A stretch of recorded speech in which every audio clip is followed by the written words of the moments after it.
Why does it feel like no matter how much you achieve, it's never enough? You hit the goal, and the joy fades. You get the thing you thought would finally fix the emptiness, and it doesn't. It's like chasing a horizon that keeps pulling back with every step forward. In this modern world, we are conditioned to crave more success, more validation, more love, more everything. Yet with every win, we feel emptier. It's not because you're broken.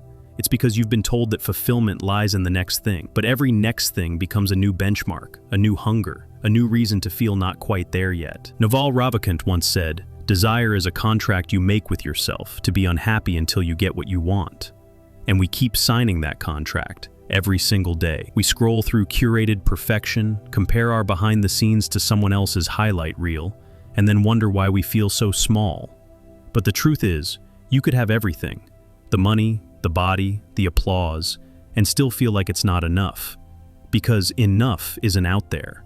It's not an achievement, it's a decision, a realization. And until you make it, you will keep running in circles, exhausted, numb, and quietly wondering if peace is something only other people get to feel. But what if the reason you never feel complete isn't because you're doing life wrong, but because life itself is wired for dissatisfaction? That's what Arthur Schopenhauer believed. That behind everything we do, every ambition, every craving, every fleeting thrill, is something darker and deeper, the will. Not willpower, not choice, but the blind, restless urge to want, to strive, to grasp. This will doesn't ask for permission. It lives beneath thought, a kind of spiritual gravity pulling us toward desire, again and again, no matter how full we feel in the moment. He said we are like a man running downhill who cannot stop himself. Every time we get what we want, we're already haunted by the next thing. Every moment of achievement decays into a new sense of lack. You finally get the job, the recognition, the relationship, and for a moment, it feels like maybe this is it. But then the restlessness returns, and the bar moves again. That's the tragedy of being human, Schopenhauer believed. We are wired for wanting. And as long as we're ruled by the will, we never arrive, because the will doesn't care about peace, it only wants more. Pleasure, to him, wasn't happiness. It was just a brief silence between two screams, a pause between the ache of desire and the ache of its return. We chase satisfaction, but the more we pursue it, the more it slips away, because happiness isn't something we hold. It's a shadow that appears only when we stop chasing it. And maybe you felt that too, that quiet ache. You work harder, love deeper, give more, and yet somehow, something's still missing. Not because you're broken, but because the chasing itself keeps peace out of reach. Schopenhauer didn't offer false comfort. He didn't say, here's how to be happy. He said, here's the truth. You are trapped by the will. And the first step to freedom is to see it. To see how every desire promises happiness, but leaves you needing more. To see how your striving isn't making you whole. It's keeping you hungry, because only when you see the trap for what it is, can you stop running. And maybe for the first time, breathe. Schopenhauer showed us the trap, but Seneca, he offered a way out. Where Schopenhauer saw desire as an unstoppable force, Seneca believed we still had a choice, not in what life gives us, but in how we respond to it. He warned that endless ambition doesn't elevate us, it enslaves us, that the more we chase, the more we forget how to live. In a world full of noise and hunger, Seneca urged us to return to something quieter, something natural. The Stoics believed in living in accordance with nature, but not the nature outside, the nature within, the part of us that doesn't want status or luxury or applause, the part of us that only wants to be at peace with what is.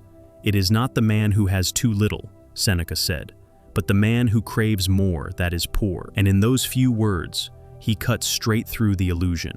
Because real poverty isn't a lack of money, it's a lack of enoughness, the kind of emptiness that no raise, no vacation, no amount of likes can ever fill. Seneca didn't condemn wealth, he condemned attachment, the moment when your identity becomes tangled in things you can lose. He saw luxury not as evil, but as dangerous, because the more you surround yourself with excess, the easier it becomes to believe you need it. He urged his students to practice simplicity, not to suffer, but to remember what truly sustains a life.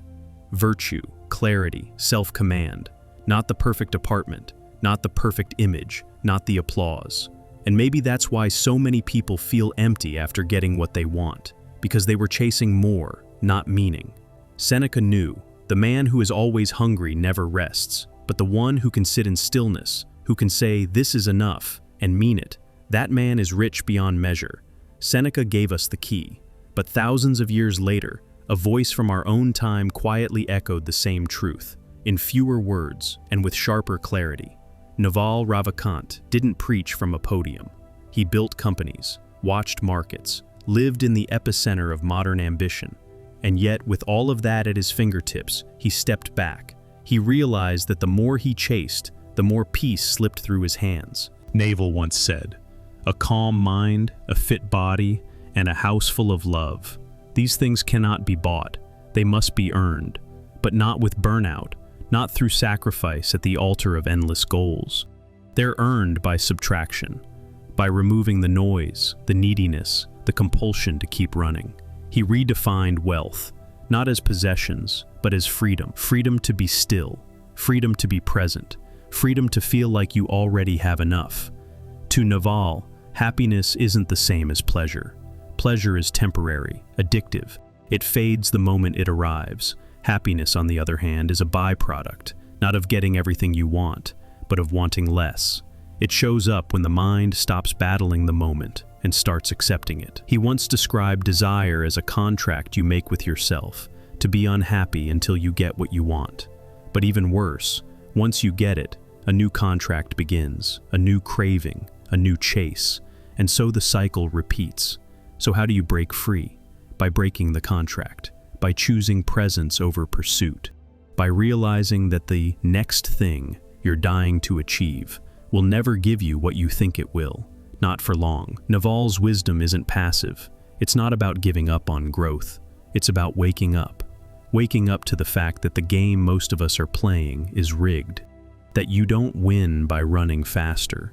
You win by stepping off the treadmill.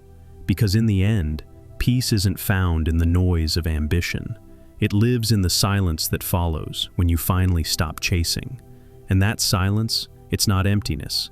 It's the very thing you've been running toward, patiently waiting. Naval helped us glimpse that truth, but it didn't begin in Silicon Valley.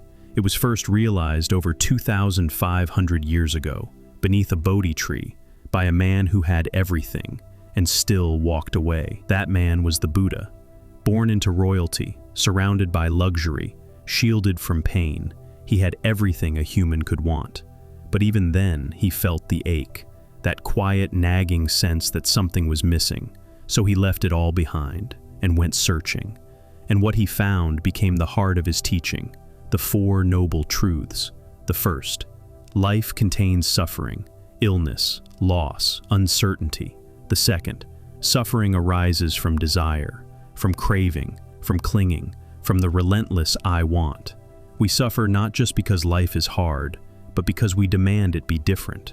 We attach to outcomes, identities, expectations, and we unravel when they don't hold. The third truth, there's a way out. And the fourth shows us that path, through awareness, presence, and release. When the Buddha said the root of suffering is attachment, he wasn't just talking about craving wealth. He meant all forms of clinging, to people, to ideas, to control, even to peace itself. The deeper the attachment, the deeper the suffering. And here's what many miss. Pain and suffering aren't the same. Pain is life's reality. Suffering is what we add, through resistance, through story, through fear. You lose someone, that's pain. You replay it endlessly, blame the world, blame yourself, that's suffering. You fail, that's pain. You turn it into I'm not enough, that's suffering. The Buddha's wisdom wasn't about denial, it was about presence. Meeting life as it is, not needing it to always feel good, not grasping at every high or fleeing every low. Because when we stop clinging, we begin to see, and in that stillness, something shifts. Peace isn't something you chase, it's what remains when you stop resisting. It's not about eliminating all desire, it's about loosening your grip, letting go, letting life breathe.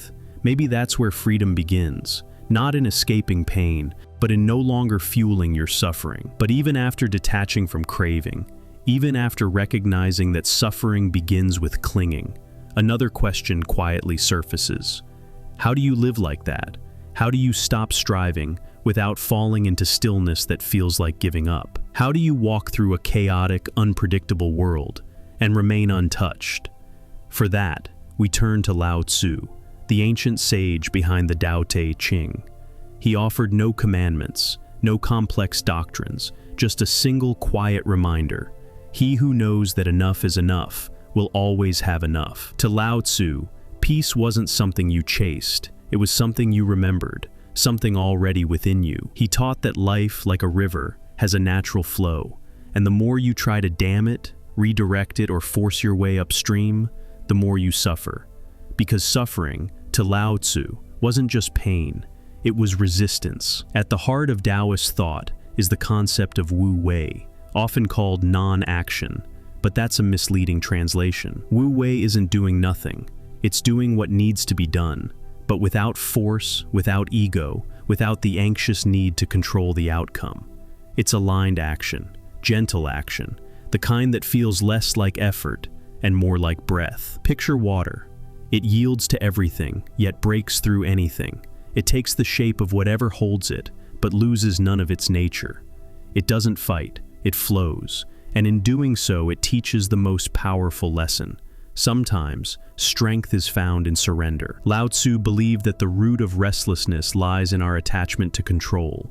We want certainty, we want outcomes, we want life to go our way, as if peace can be engineered or joy guaranteed. But the more we demand from life, the less space we leave for life to actually move through us. And maybe that's what's been tiring you out. Not life itself, but your battle with it. Your constant negotiation with the moment. Your unwillingness to let things be, just for a second. Lao Tzu invites you to loosen your grip, to trust the flow, not because it's easy, but because it's honest. Because in the stillness that follows surrender, you start to hear something that's been drowned out by striving. Peace. Not the peace that's earned, but the peace that's realized. You don't have to force everything. You don't have to fix everything. Sometimes, the most powerful thing you can do is nothing. Not because you gave up, but because you finally woke up. But even as we learn to surrender, to stop chasing, to trust the flow, a deeper voice whispers, what if I let go and end up with nothing? What if I stop chasing more and lose everything I've built? Is there such a thing as going too far in letting go? For that answer, we look to someone who didn't just loosen his grip on the world.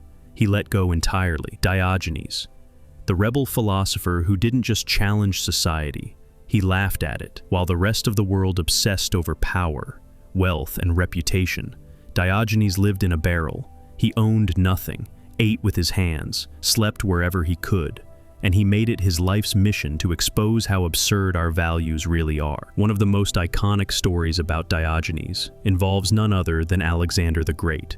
The most powerful man in the world stood before this strange, ragged philosopher and said, "Ask of me anything, and I shall give it to you." And Diogenes, lying in the sun, looked up and replied, "Yes, stand out of my light." That wasn't defiance, it was clarity.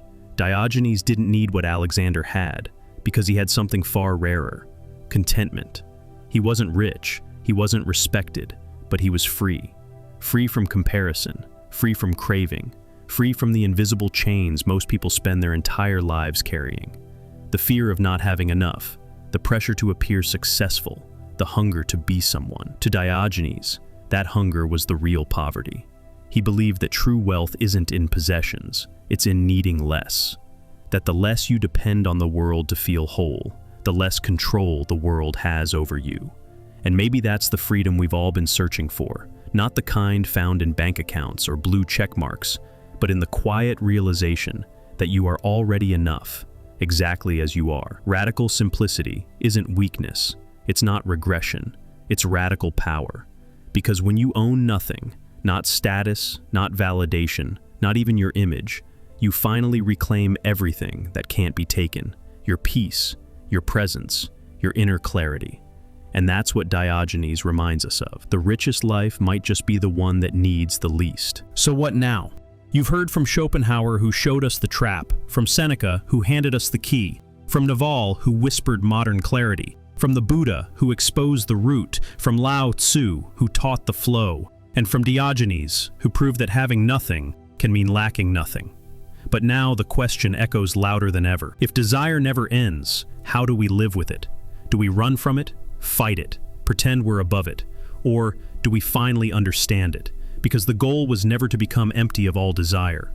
Desire is part of being human. It stirs us, moves us. But it's when we become owned by our desires, when we believe we'll only be okay once we get there, that we lose ourselves. The world says, chase more.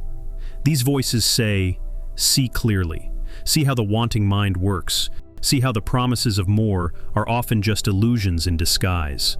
And see how the moment you stop trying to complete yourself with something outside you, you remember that you were never incomplete. The point isn't to renounce every goal or never dream again. It's to stop thinking your worth is hiding behind the next achievement, the next relationship, the next version of yourself. Because maybe the real transformation doesn't happen when you finally get what you want, but when you realize that who you are, right now, in this breath, is already enough. That's the beginning of peace, not in some distant future, not after your to-do list is finished or your bank account is full, but here, now, in the silence between the chasing. So pause, not forever, just long enough to ask, what if nothing needs to be added?